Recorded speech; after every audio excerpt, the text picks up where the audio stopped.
Hey y'all, Hey, it's baby. because Mama said so. Oh, yeah? I've got 5 pounds of ground beef in the Instant Pot, and today we're going to make double up spaghetti sauce and double up chili. But first, we've got to cut some onions. What we're going to do basically today is we're going to take all of the pasta sauce, and it's going to wind up in the freezer, but we're having chili for dinner tonight. So we're going to have some of the chili, and then the rest of the chili is going to go into the freezer, which is awesome because school is about to get back in session in the next couple weeks. As you know, I am a special education paraprofessional, and I will be back in the classroom full time. Also, grad school classes are starting, so I am wanting to stock my freezer in order to set myself up to be successful in helping to feed my people.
All right, we are going to get started with our double up crock pot pasta sauce. I've got 2.5 pounds of ground beef in this crock pot, and I'm just going to break it up with my meat masher.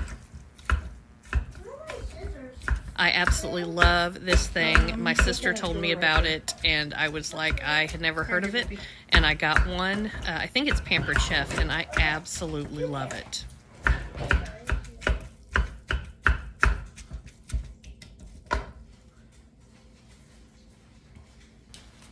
We're going to start by adding some seasoning to our meat. I will be honest, I put the recipe at the end of this video so you'll get exact measurements. And I will say this, even the exact measurements in my recipe are sliding scale based on what you and your family prefer. I've gotten used to kind of eyeballing things.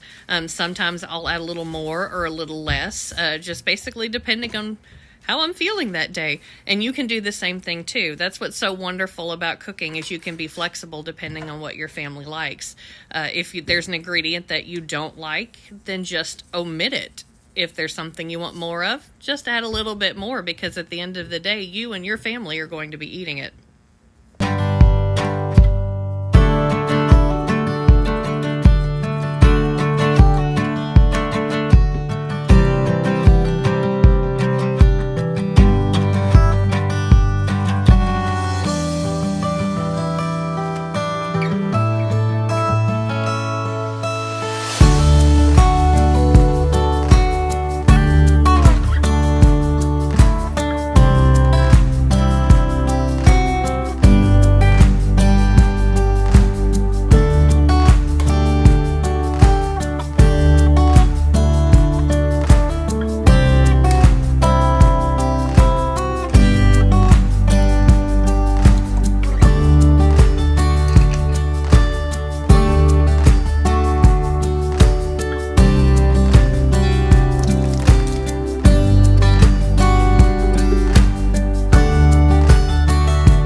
I realized I totally forgot my onions, and I forgot my minced garlic, which is also in the recipe.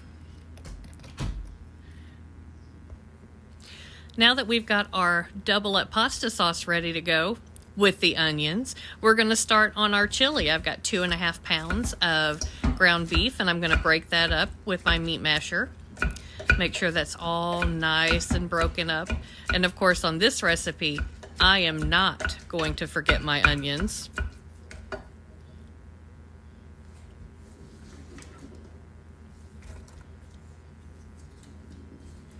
I'm going to pile those on top.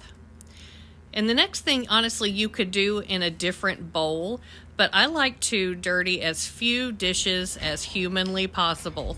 So I am going to get out my meat masher, and I'm going to scoot over all of the ground beef and onions in this pot, and I'm just going to move them over. And I'm going to add 2 cans of my chili beans to that little opening there, because I'm going to take my potato masher and I'm going to break those up and mash those up really good. This is a trick that my friend Barbara taught me, and it gives the chili the taste and the feeling that it's just been slow simmering in, you know, a cast iron Dutch oven over low heat for a very long time. It just really gives a richness to the dish, so I really like doing it.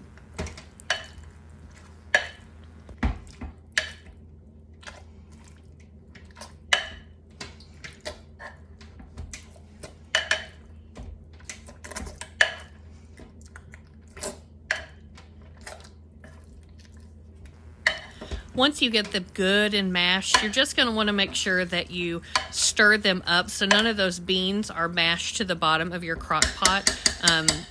I've only done this a couple of times where I accidentally forgot to do that, and they did get a little burnt on the bottom of the crock pot, so make sure to stir them in. We're going to go ahead and add all of our beans and our tomato products to our chili. Now, I am using a mix of chili beans and black beans, but I have made this dish with just about every kind of bean you can possibly imagine. I've done, 6 cans of chili beans and 1 can of black beans and maybe Great Northern beans or kidney beans, or I've even used pork and beans that I had in my pantry. So there's a lot of flexibility with this recipe. The tomato products, I've used diced stewed tomatoes instead of the diced petite tomatoes. This is one of those great recipes that you can really just go into your pantry and just see what you have. What mix of beans and tomato products do you have to add to your ground beef and your onions and your seasonings? And you can make an absolutely delicious chili without having to follow the exact recipe. In a second, we're going to start adding our seasonings. I'm laughing because while I was working on this, all I could think of was like, is this all going to fit in here, or is it all just going to overflow?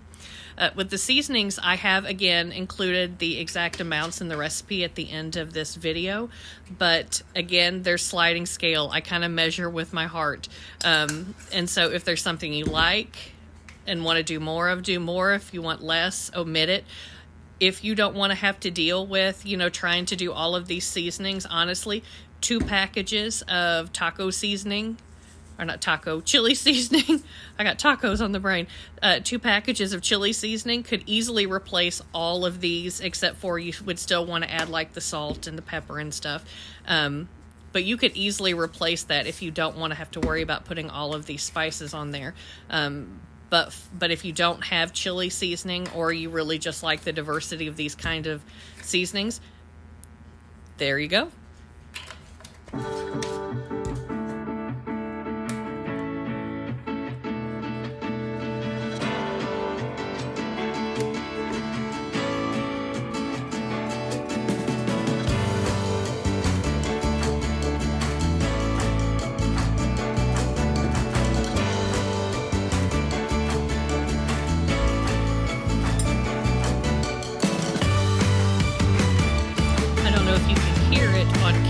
But my brain is screaming, please do not dump this on the floor.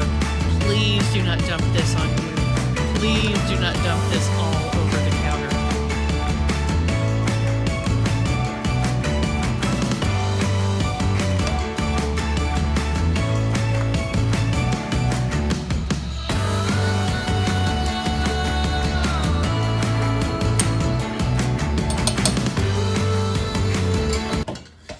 going to set the lids on these crock pots, and they're going to go for 4 to 6 hours on high, and then dinner will be ready. While we're waiting on our crock pots to go, I'm going to put together a sourdough sandwich bread. You're going to start by putting about 3 cups of your flour into your mixer, along with 1 1/4 cup of warm water and 1 tablespoon of honey. We're going to let this combine until it's loosely combined. It'll be shaggy, it'll be wet, you'll see it here in a second. But then we're going to turn our mixer off, and we're going to allow that to do something called autolyse. And that is a function in sourdough baking where you allow the flour and the water to kind of get to know each other and allow that flour to really soak up that water. You'll see in a second when I'm talking about how it's just combined. It's not actually a dough at this point. But we're going to let it sit, and we're going to let it sit for about 20 to 30 minutes in order to really have that autolyse time. While we're waiting for the dough to finish with its autolyse process, I'll show you another project that I've been working on. But as you can see, the dough is starting to kind of come together, and when I put my finger in it, it's still sticky. So while that rests, I want to show you my SCOBY. Now don't panic, I know this looks gross, but this is a Kombucha SCOBY. And a SCOBY is a special kind of bacteria that helps to ferment tea in order to make an excellent probiotic drink that's so good for gut health. Since I've got my SCOBY, I am brewing right now 14 cups of water with 5 family-size black tea bags. And once that comes to a boil, I'll turn it off and I'll add 1 cup of sugar. And then I'll need to let the temperature come down to less than 85 degrees. Anything higher and it could kill my SCOBY bacteria, and I worked really hard to grow that SCOBY. So I'm going to make sure that that temperature comes down.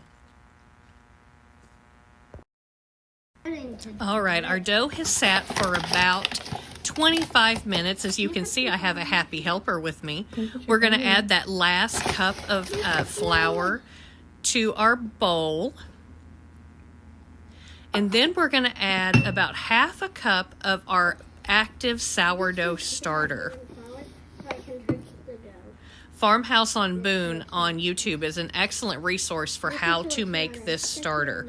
I have followed all of her videos on sourdough, and she's the one that's teaching me everything. From there, we're also going to add our softened butter. And here in a second, you're going to watch me epic fail when I accidentally turn the mixer on too fast, and it's going to blow flour all over us. I'm mashing it. Get ready, get excited to watch the fail. A little bit of salt. All right, let's put our hands out. I'm going to turn the hook on. You're going to need to wash those. And there it is. Whoopsies! That got on film. That was on film. Oh yeah, that got caught on film. All right, we've got our dough back mixing together. We're going to let all of that flour incorporate, and we're going to let it knead like this for probably about 20 or 30 minutes. You're looking for really elastic dough. You're looking for dough that when you stretch it, stays together and doesn't tear. And we are just going to keep letting it go. But see how it's starting to kind of get nice and stretchy and velvety? But you can tell right there it still does tear, so we're going to let it go for just a little longer. Probably about 10 minutes more.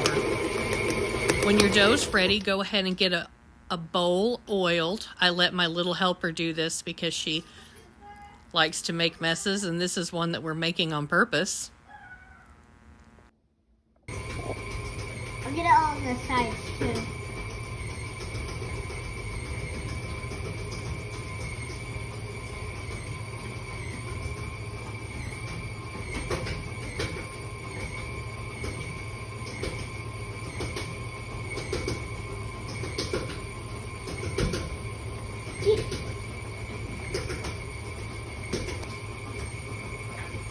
All done.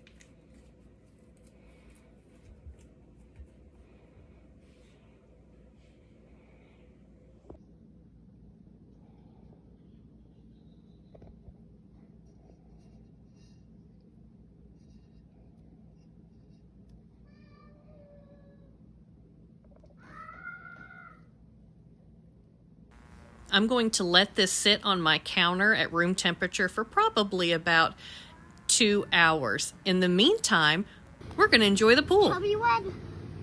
Go.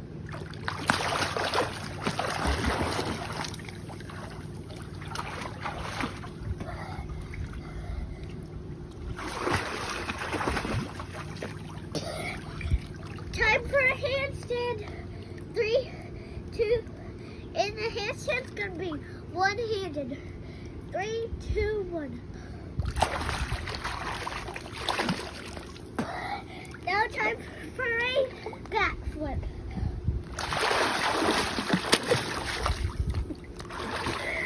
And now a front flip.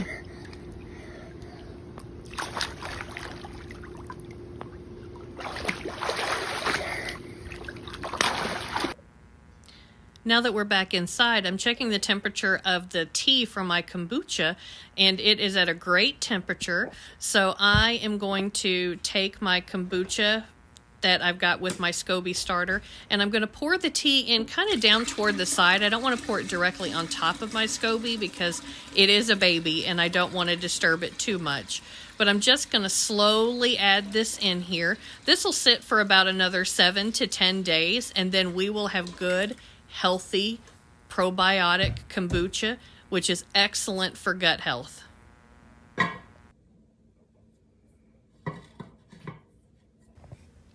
Our dough has been sitting for about 2 hours, and I'm going to pull it out.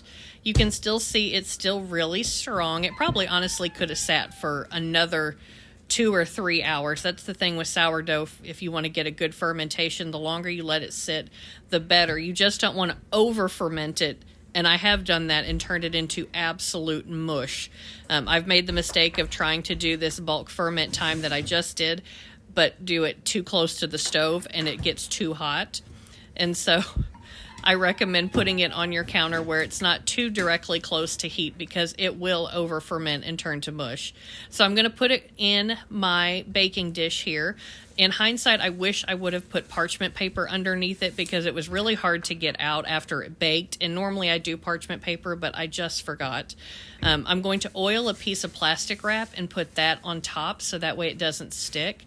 And I'm going to let this go for another 2 hours or so, but this time I am going to put it on the stove so that way it's closer to the warmth of the stove because that will help with the rising process.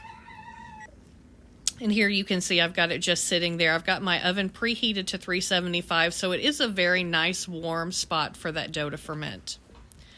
It's been about 2 hours. I've got egg yolk and water that I am going to brush on top of this loaf, and this is going to give it a really pretty brown color when it comes out of the oven. This is going to bake at 375 degrees for about 45 minutes.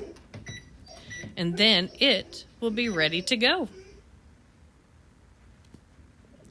I went ahead and put out some chili fixins, sour cream, cheese, corn chips, and onions and crackers for people to add to their chili. The chili has turned out absolutely beautiful. It's nice and hot and bubbly and thick and very flavorful. And our pasta sauce is looking awesome too. I am going to leave the pasta sauce on while we have dinner because a little more cooking to it's only going to make the flavor richen and deepen. So I'm going to let that go. I did wind up adding a little more salt and a little more chili powder to the chili after I tasted it. Always taste what you're making before you serve it to make sure that you've got the seasonings exactly where you want them. And this was our beautiful bowl of chili. It just turned out fantastic and so, so pretty. Absolutely yummy. And now I'm going to go ahead and put all of our freezer goodies in these containers. These are 32-ounce containers that I purchased on Amazon. You can find them. They're freezer containers. And we wound up with 4 of these containers of that pasta sauce and 3 of the chili. Of course, we had a little bit less because we had some for dinner. But it was absolutely delicious, and I am so excited to get these things in the fridge.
And look, that bread just turned out so beautiful. That egg on top just gives it that perfect brown color.